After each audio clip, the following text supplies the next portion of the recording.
Hello दोस्तों, आपके अपने चैनल परिवर्तन आधारशिला पर आपका बहुत बहुत स्वागत है। फ्रेंड्स, हम एनसीईआरटी की हिस्ट्री की सीरीज कर रहे हैं जो हमारे एलटी ग्रेड टीजीटी पीजीटी जो भी हिस्ट्री से रिलेटेड एग्जाम है सभी के लिए बहुत ज़्यादा उपयोगी है। प्लीज़ वीडियो को लास्ट तक जरूर देखें और आपको वीडियो कैसी लगी मुझे कमेंट करके जरूर बताएं। चलिए शुरुआत करते हैं अपने आज के चैप्टर के साथ, जिसका नाम है अशोक, एक अनोखा सम्राट जिसने युद्ध का त्याग किया। तो ये इसकी शुरुआत होती है रोशन की। रोशन है, उसके दादाजी ने उसे जो उसके जन्मदिन पर कड़क नोट दे, मतलब बिल्कुल जो टाइट न्यू नोट होते हैं इस तरह से अपने हाथ में उसने दबा कर देखा था। तो उसने देखा कि उस पर एक तरफ गांधी जी की तस्वीर बनी हुई है और दूसरी तरफ अशोक जो शेर हैं उन्हें बने हुए हैं। तो उसने सोचा कि आखिर यहाँ पर शेर ये क्यों बने हुए हैं। अब आगे देखते हैं। एक बहुत बड़ा साम्राज्य हम जिन शेरों के चित्र जो रुपये और पैसों पर देखते हैं उसके पीछे एक लंबा इतिहास है। इन्हें पत्थरों को काटकर बनाया गया, फिर उन्हें सारनाथ में एक विशाल स्तंभ में स्थापित किया गया। जो सारनाथ के बारे में हम जो लास्ट चैप्टर है उसमें पढ़ चुके हैं। अगर आपने पिछली वीडियो नहीं देखी है तो फ्रेंड प्लीज़ एक बार जाकर उन्हें ज़रूर देखें, क्योंकि एनसीईआरटी की हर वीडियो पिछली वीडियो से लिंक होती है। इतिहास के महानतम राजाओं में से एक अशोक के निर्देश पर कई स्तंभों, पत्थरों और अभिलेख उत्कीर्ण किए गए। अभिलेखों में क्या लिखा है यह समझने की कोशिश करते हैं और यह समझने की भी कोशिश करेंगे कि उनके साम्राज्य को, उन अशोक का जो राज्य था उसे साम्राज्य क्यों कहा जाता है। थे उसकी स्थापना उनके दादा चंद्रगुप्त मौर्य ने 2300 साल पहले की थी। चाणक्य कौटिल्य नाम के एक बुद्धिमान व्यक्ति ने चंद्रगुप्त की सहायता की। किसकी सहायता से चंद्रगुप्त राजा बने थे? चाणक्य या कौटिल्य जो उनके मंत्री थे उनकी सहायता से चंद्रगुप्त राजा बने थे। चाणक्य के जो हमें कई विचार हैं हमें अर्थशास्त्र नाम की किताब में मिलते हैं। अब देखते हैं वंश के बारे में। वंश क्या होता है फ्रेंड्स? एक ही परिवार के कई सदस्य जब एक के बाद एक बाद राजा बनते हैं तो उन्हें एक ही वंश का कहा जाता है। मौर्य वंश में 3 महत्वपूर्ण राजा हुए, चंद्रगुप्त, उसका बेटा बिंदुसार और बिंदुसार का पुत्र अशोक। तो वंश किसे कहा जाता है फ्रेंड्स? वंश कहा जाता है एक के बाद, मतलब एक पिता का पुत्र, फिर पुत्र का भी पुत्र। जब इस तरह से कोई राजा बनता चला जाता है तो वो उन्हें एक ही वंश का कहा जाता है। इनके साम्राज्य में बहुत सारे नगर आते थे। इनके साम्राज्य की जो राजधानी थी वो क्या थी फ्रेंड्स? वो थी पाटलिपुत्र। उज्जैन और तक्षशिला जैसे प्रमुख नगर भी थे इनके साम्राज्य में। तक्षशिला उत्तर पश्चिम और मध्य एशिया के लिए आने जाने का मार्ग था। मध्य एशिया और उत्तर पश्चिम में आने जाने के लिए तक्षशिला मार्ग था। दूसरी तरफ उज्जैन उत्तरी भारत से दक्षिण भारत तक जाने रास्ते में पड़ता था। तो उज्जैन दक्षिण भारत से उत्तरी भारत तक के लिए रास्ता था। शायद नगरों में व्यापारी, सरकारी अधिकारी, शिल्पकार रहा करते थे। बहुत सारे जो क्षेत्र थे वो किसानों और पशुपालकों के गांव बसे हुए थे साम्राज्य में, और ज्यादातर हिस्सा जंगलों से भरा हुआ था। वहां पर लोग फल फूल का संग्रहण, जानवरों का शिकार करके जीविका चलाते थे। तो साम्राज्य के अलग अलग आयों में लोग भिन्न भिन्न तरह रहते थे। अब ये देखते हैं इनका थोड़ा सा कि इनके एरिया, मौर्य साम्राज्य का जो एरिया थे वे क्या है। जो लाल बिंदु से दिखाए गए हैं फ्रेंड्स वे हैं अशोक के, जहां पर अशोक के शिलालेख मिले हैं। इसमें मानसेरा, लंपक, कंधार, शहबाजगढ़ी, कलसी, टोपरा, मेरठ, बहापुर दिल्ली में, और लुम्बिनी, रामपुरवाल, लोरिया, अर्राज, कौशाम्बी, रूपनाथ, सांची, पनगुरिया, गिरनार, शोपारा, शन्नाती, मस्की, कलिंग, येरागुड़ी, ब्रह्मगिरी आदि हैं। यहाँ पर क्या मिले हैं? यहाँ पर अशोक के जो अभिलेख हैं वे मिले हैं। नेक्स्ट पॉइंट की तरफ चलते हैं। यहाँ पर कई तरह की जो भिन्न भिन्न भाषाएं वो लोग बोलते थे। वे लोग शायद अलग अलग प्रकार का भोजन करते थे और यहाँ अलग अलग किस्म की पोशाक भी पहनते थे। राज्य साम्राज्य से कैसे भिन्न है? क्योंकि साम्राज्य राज्यों से बड़े होते हैं। राज्य एक छोटा हो जाता है और साम्राज्य कई राज्यों को मिलाकर बनाया जाता है। तो साम्राज्य राज्यों से बड़े होते हैं, उनकी रक्षा के लिए बड़ी सेनाओं की जरूरत होती है और सम्राटों को राजाओं की तुलना में ज्यादा संसाधनों की जरूरत होती है। उन्हें बड़ी संख्या में कर इकट्ठा करने वाले अधिकारियों की भी जरूरत होती है। अब देखते हैं साम्राज्य का प्रशासन। चूंकि मौर्य साम्राज्य काफी जो बड़ा था, मौर्य साम्राज्य का प्रशासन कैसे कैसे चलाया जाता था, तो अलग अलग हिस्सों पर अलग अलग ढंग से शासन किया जाता था। पाटलिपुत्र और उसके आसपास के इलाकों पर सम्राट का सीधा नियंत्रण होता है। भाई पाटलिपुत्र राजधानी है तो वहां पर क्या होगा? वहां पर सम्राट सीधा नियंत्रण करेगा। इसका मतलब यह हुआ कि इलाकों के गाँव और शहरों के किसानों, पशुपालकों, शिल्पकारों, व्यापारियों से कर इकट्ठा करने के लिए राजा अधिकारियों की नियुक्ति करता था। जो राजा के आदेशों का उल्लंघन करते अधिकारी उन्हें सजा देते। कई अधिकारियों को वेतन भी दिया जाता था, जो कई अधिकारी हैं वेतन भी दिया जाता। संदेशवाहक एक जगह से दूसरी जगह घूमते रहते थे, राजा के जासूस अधिकारियों के कार्यकलाप पर नजर रखते थे। तो संदेशवाहक कौन थे? संदेशवाहक एक तरह के मतलब घूमने वाले हैं कि एक तरह से जैसे आज के टाइम में रिपोर्टर होते हैं ना कि उन्हें न्यूज़ इकट्ठी करनी है, इसी तरह पहले संदेशवाहक होते थे कि वे सारी खबरें राजा को बताते थे कि हमारे राज्य में, हमारे एरिया में क्या क्या हो रहा है। इन सब के ऊपर सम्राट था, जो राजा परिवार और वरिष्ठ मंत्रियों की सहायता से सब पर नियंत्रण रखता था। मौर्य साम्राज्य के भीतर कई छोटे क्षेत्र या प्रांत थे। इन पर तक्षशिला या उज्जैन जैसी प्रांतीय राजधानी, ये भी राजधानियां प्रांतीय राजधानियां थी, से शासन किया जाता था। कुछ हद तक पाटलिपुत्र से इन क्षेत्रों पर नियंत्रण भी रखा जाता था। इसके और अक्सर राजकुमारों को वहां का राज्यपाल गवर्नर बनाकर भेजा जाता था। तो कुछ को बड़ा साम्राज्य था, तो कुछ को छोटे छोटे भागों में डिवाइड करके उनकी प्रांतीय राजधानियां बनाकर वहां पर जो राजकुमार होते थे उन्हें वहां का राज्यपाल बनाकर भेज दिया जाता था। लेकिन ऐसा लगता है जैसे इन जगहों पर स्थानीय परंपराओं और नियमों को ही माना जाता था। यह भी लिखा है अर्थशास्त्र में, क्या लिखा है? अर्थशास्त्र में लिखा है कि उत्तर पश्चिम कंबल के लिए, दक्षिण भारत सोने और कीमती पत्थरों के लिए प्रसिद्ध था। उत्तर पश्चिम किस लिए? उत्तर पश्चिम कंबल के लिए और दक्षिण भारत सोने और कीमती पत्थरों के लिए प्रसिद्ध था। संभव है संसाधन नजराने के रूप में इकट्ठे किए जाते होंगे। तो फ्रेंड्स ये दोनों पॉइंट याद रखने हैं कि लिखा किसमें है? अर्थशास्त्र में लिखा है, और लिखा क्या है कि उत्तर पश्चिम जो है कंबल के लिए और दक्षिण भारत सोने और कीमती पत्थरों के लिए प्रसिद्ध था, कि संभव है कि ये संसाधन नजराने के रूप में इकट्ठे किए जाते होंगे। अब नजराना देख लेते हैं। नजराना क्या होता है? जहाँ कर नियमित ढंग से इकट्ठे किए जाते हैं। जो कर होता है अगर वो मतलब बिल्कुल फिक्स कर दिया कि टाइम टू टाइम दिया जाएगा, ये वही नजराना अनियमित होता है।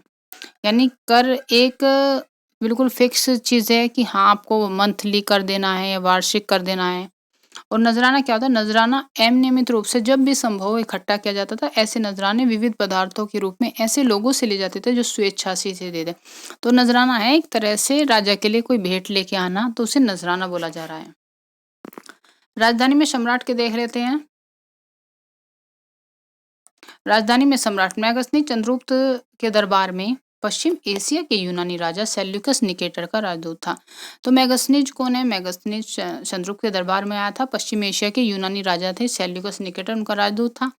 मैगसनीज ने जो कुछ देखा उसका विवरण लिखा। सम्राट का जनता के सामने के अवसरों पर शोभा यात्रा के रूप में जश्न मनाया जाता था, कि अगर सम्राट जनता के सामने आ रहा है ना, तो उसे जश्न के रूप में मनाया जाता था। उन्हें एक सोने की पालकी में ले जाया जाता था।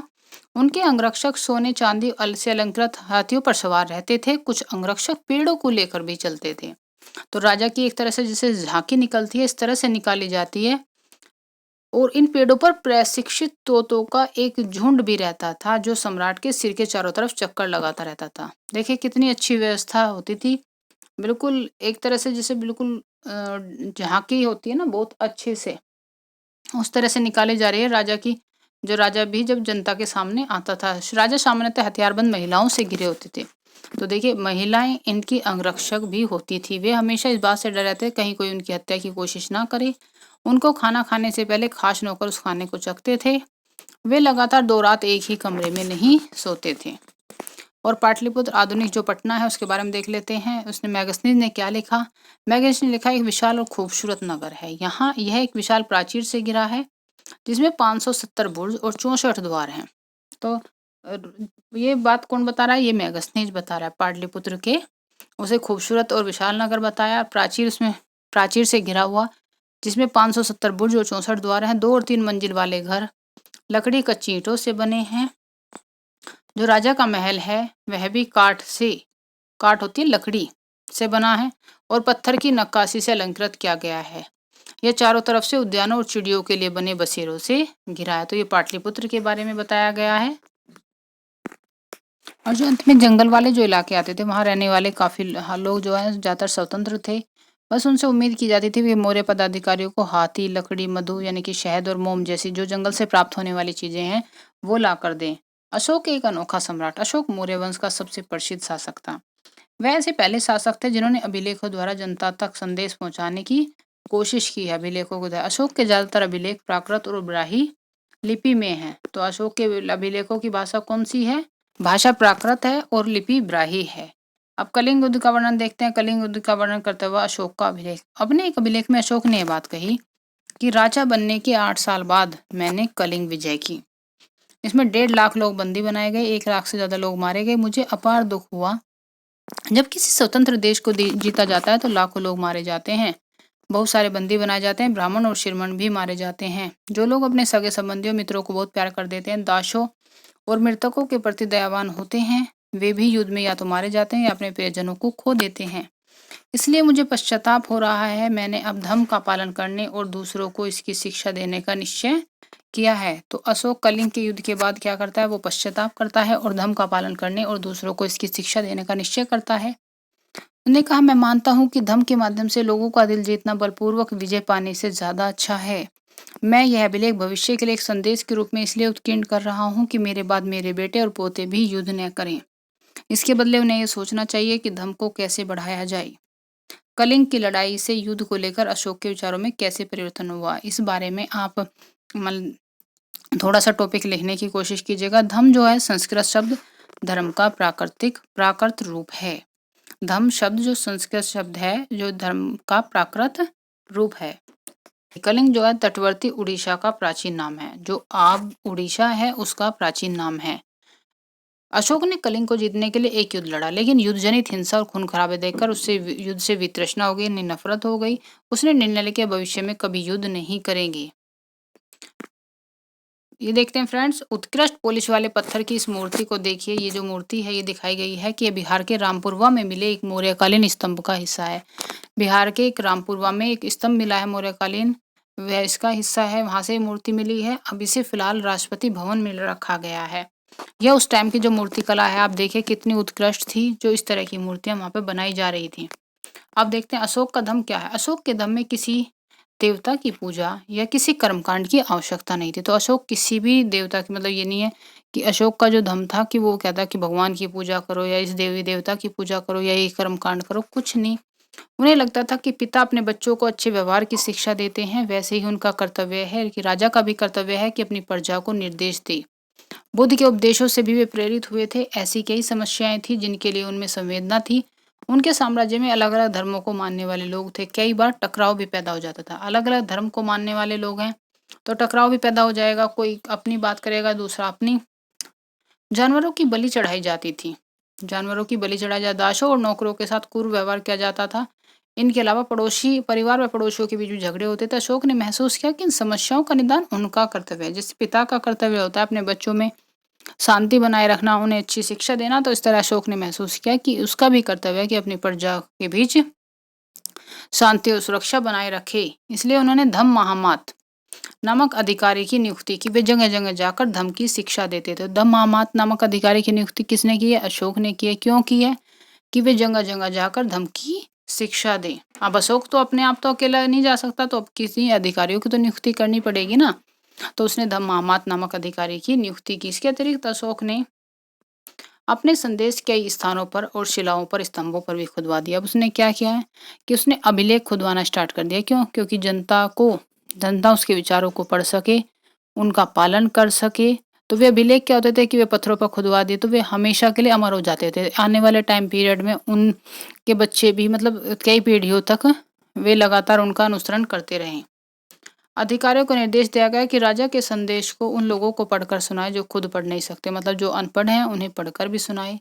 अशोक ने धम्म के विचारों को प्रसारित करने के लिए सीरिया, मिस्र, ग्रीस और श्रीलंका में दूत भी भेजी। तो अशोक ने धम्म को बाहर के देशों में भी प्रसारित किया है। सीरिया, मिस्र, ग्रीस, श्रीलंका में भी उन्होंने अपने दूत भेजे हैं। उन्होंने सड़कें बनवाई, कुएं खुदवाए, विश्राम गृह बनवाए। इसके अतिरिक्त उन्होंने मनुष्य व जानवरों की चिकित्सा की भी व्यवस्था की। तो चिकित्सा की भी व्यवस्था कर रहे हैं, सड़कें बनवा रहे हैं, कुएं खुदवा रहे हैं, विश्राम गृह बनवा रहे हैं। तो देखिए फ्रेंड्स, कितने अच्छे काम फिर अशोक ने किए हैं। हालांकि कलिंग युद्ध होने के बाद उन्हें ये चीज़ समझ में आ रही है कि हाँ, जब लाखों लोग मारे गए उसके बाद उन्होंने धम्म की स्टार्टिंग की है। अपनी प्रजा के लिए अशोक के संदेश देखते हैं। लोग विभिन्न अवसरों पर अनुष्ठान करते हैं। उदाहरण के लिए जब वे बीमार होते हैं तो उनके बच्चों का विवाह होता है। बच्चों के जन्म पर जब यात्रा शुरू करते हैं तब वे तरह तरह के अनुष्ठान करते हैं। उन्होंने कहा कि ये कर्मकांड किसी काम के नहीं है, मतलब कुछ भी चीज़ हो रही है कि हाँ आप मतलब अनुष्ठान करना शुरू कर दें, इसके बदले यदि लोग दूसरी रीतियों को माने वे ज़्यादा फलदायी होंगी। और दूसरी रीतियाँ क्या हैं उनकी?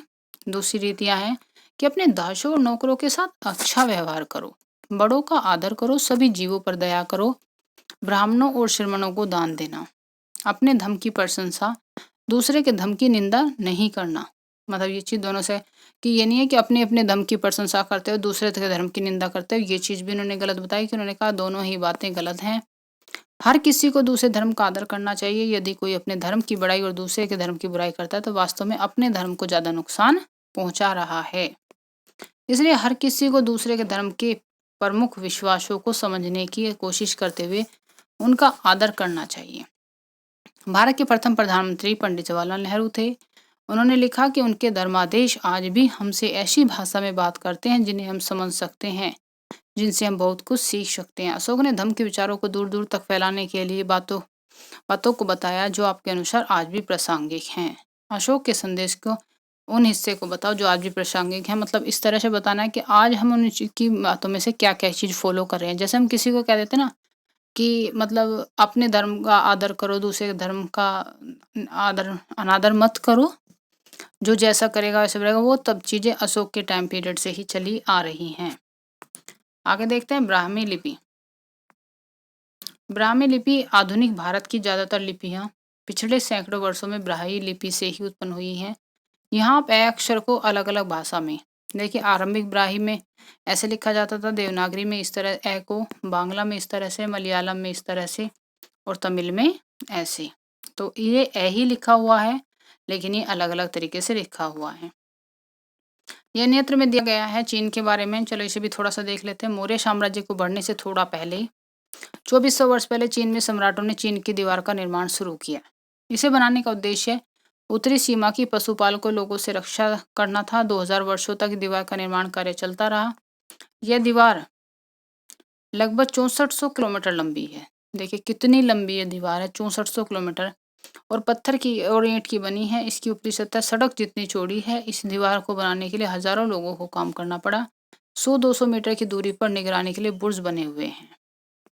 तो फ्रेंड्स ये था हमारा आज का चैप्टर। आपको कैसा लगा मुझे कमेंट करके ज़रूर बताएं। मिलते हैं नेक्स्ट चैप्टर में, तब तक के लिए गुड बाय।